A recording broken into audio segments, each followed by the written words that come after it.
বিশ্ব স্বাস্থ্যের ক্ষমতায়ন এ প্রতিপাদ্যকে ধারণ করে নোয়াখালীতে বিশ্ব ডায়াবেটিক্স দিবস পালিত হয়েছে।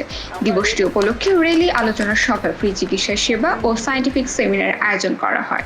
বৃহস্পতিবার সকাল 9টায় বেলুন উড়িয়ে দিবসটির উদ্বোধন করেন অতিথিরা। পরে আলোচনা সভায় নোয়াখালী ডায়াবেটিক্স সমিতির সহ-সভাপতি অ্যাডভোকেট এ.বি.এম. জাকারিয়ার সভাপতিত্বে প্রধান অতিথির বক্তব্য রাখেন জেলা প্রশাসক খন্দকার ইশতিয়াক আহমেদ।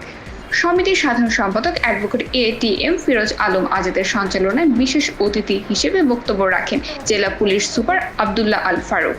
আলোচনা সভা শেষে ডায়াবেটিক্স ফুড ও পায়ের ক্ষত বিষয়ক সায়েন্টিফিক সেমিনার অনুষ্ঠিত হয়।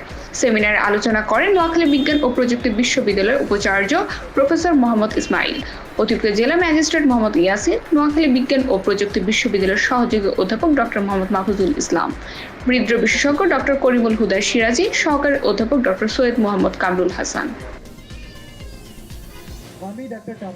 Diabetic food